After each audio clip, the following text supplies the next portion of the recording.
반갑습니다. 4월 6일 화요일 큐티 스케치 시간입니다. 오늘 본문은 출애굽기 1장 15절로 22절까지의 말씀입니다. 오늘 본문은 이렇게 시작합니다.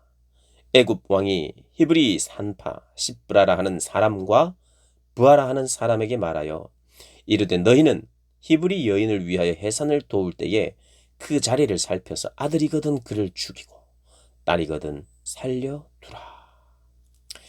예, 오늘 본문은 이제 그 바로가 애굽 왕이 이스라엘 백성들을 이게 어떻게 계속해서 핍박하고 억제하려고 하고 없애려고 하는지를 어, 또 소개합니다. 어제 본문에는 사실 굉장히 힘들게 해요. 무거운 짐을 지게 하고 그리고 국고성 비돔과 라암셋을 건축하게 하고 학대를 그렇게 노동력 막 남자를 완전히 노동력에 지치게 만들어 버리면 이게 뭐 생산 능력도 떨어질 것이라고 생각해서 막 굉장히 노동에 고역을 하겠는데 이게 상식적으로는 이게 그러면 인구가 줄어야 되죠. 그런데 인구가 더 늘어난 거예요. 그러니까 안 되겠다 싶어서 남자가 태어나면 다 죽이라 이거예요. 히브리 산파들, 히브리 산파들에게 이게 지금으로 말하면 아이를 받아내는 간호사 이렇게 우리가 생각할 수 있겠죠. 그래서 이 히브리 사람들이 임신해서 잉태할 때쯤에 이 산파들이 가서 도와주는데 아들이 나오면 무조건 죽여. 그런데 아들이 나왔지만 그들을 살렸어요. 누구냐 하면 이 산파들 중에 대장이라고 할 수 있는 시브라 그리고 부하라고 하는 이 두 사람이 하나님을 경외하고 하나님을 두려워했어요.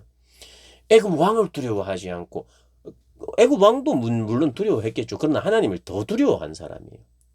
하나님이 허락하신 생명 그리고 하나님의 약속을 뭐 전부 다 알지는 못했다 할지라도 하나님의 그 언약의 하나님을 두려워하고 생명을 더 번성케 하시는 그 하나님인데 그 하나님의 뜻을 내가 반대하거나 그 존엄한 생명을 내가 임의로 살인하거나 할 수 없는 거예요.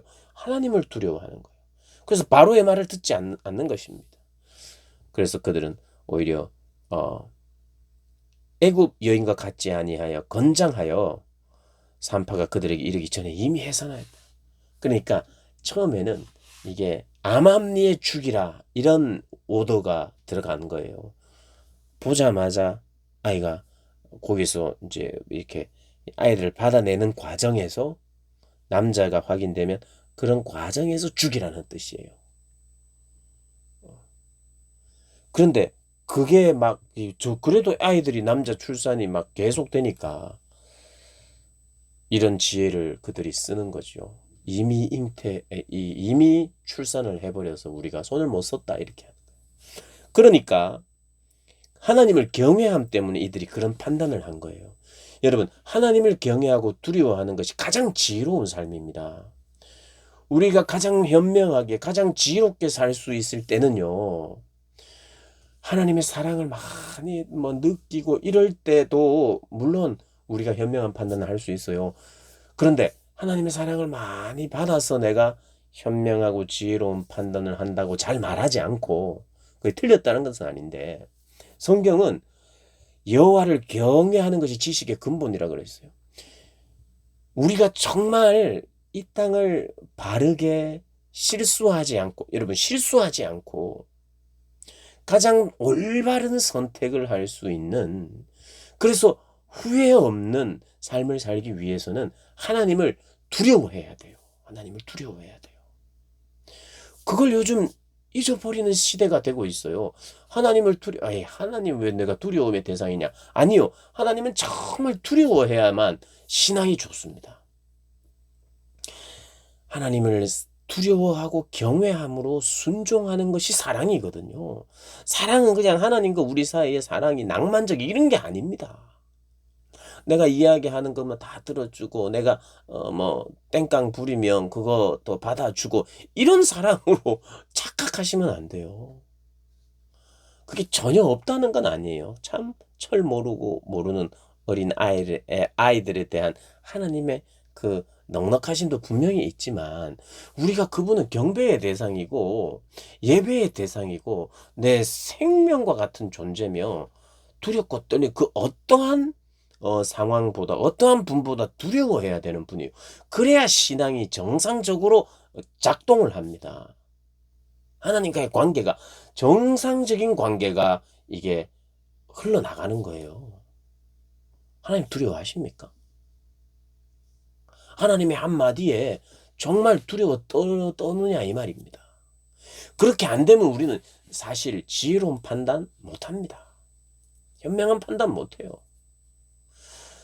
나라를 살리고 하나님의 나라를 세우고 다른 이들을 살려내는 일을 못해요. 왕을 두려워하면 죽여야 되는 거예요. 세상을 두려워하면 죽여야 되는 겁니다. 그러나 하나님을 두려워하면 살리는 일이 있는 거예요. 이 히브리 산파들이 그렇게 했어요. 그랬더니 하나님께서 그 산파들에게 은혜를 베푸시고 하나님의 백성들은 더 번성하고 매우 강해졌다는 것입니다. 그러면서 그 산파들은 하나님을 경외하였으므로 하나님이 그들의 집안도 흥왕하게 하셨다는 거예요. 이게 복입니다. 인간이 아무리 막아보려고 해도 하나님의 약속과 뜻은 결코 막을 수가 없고 막을 수가 없어요. 그래서 22절에 그러므로 바로가 그의 모든 백성에게 명령합니다. 아들이 태어나면 나일강에 버리라. 나일강에 버리라. 그러니까 산파들을 통해서 낳을 때 아이가 낳자마자 암암리에 죽이라고 하는 이것을 이제는 공포합니다. 공포. 무조건 죽이라. 뭐 죽이면 너무 잔인하니까 나일강에 버리라는 거, 던지라는 거예요. 남자면. 그 나일강이 어떤 강입니까? 그들의 이 경제의 토대입니다. 그들의 식수예요. 그들의 생명의 물이에요. 거기다가 아이를 던지라는 거죠. 그런데 그 나일강이 오히려 나일강에 버려진 아이 때문에 오히려 이스라엘이 구원받는 역사가 되는 강이 되어버립니다. 나일강에서 구원자를 만드는 곳이 되어버려요. 그러니까 압제가 더 강하게 들어오고 죽이려고 하는 덫이 더 생겼는데 오히려 그 덫에서 구원자가 나와요. 이게 놀라운 하나님의 섭리입니다. 종으로 만들려고 하고 압제하려고 하고 자기의 뜻대로 하려고 하는데 거기에서 이스라엘의 리더가 탄생하고 있는 거예요. 그래서 여러분 중요한 포인트를 우리가 기억해야 합니다. 뭐냐 하면 하나님은 애굽의 그 왕은 산파를 통해서 죽이려고 했어요. 그리고 또 나일강에서 버려서 죽이려고 했어요. 그러나 하나님은 오히려 그곳에서 살려내는 구원자를 배출하십니다. 이게 하나님의 역사예요. 하나님의 방법입니다. 우리가 때로는 우리도 힘을 길러가지고 애굽 왕이 저렇게 괴롭히면 우리도 힘을 딱 모아가지고 점점 밑에서 힘을 다 모아가지고 한 방에 터뜨리면서 무력으로 한번 전복시키는 것이 맞는 것 같은데 하나님의 방법은 아니에요. 사실은 모세는 처음 나중에 우리가 읽어 나가면서 발견하게 되지만 처음에는 모세는요 그걸 조금 생각했던 것 같아요. 뭔가 힘으로 열정으로 뭔가를 하려고 했는데 하나님의 방법은 그게 아니었어요. 철저히 우리는 힘이 없지만 하나님이 해주시기를 하나님의 방법을 기다리고 하나님이 역사하시도록 해야 되는 거예요.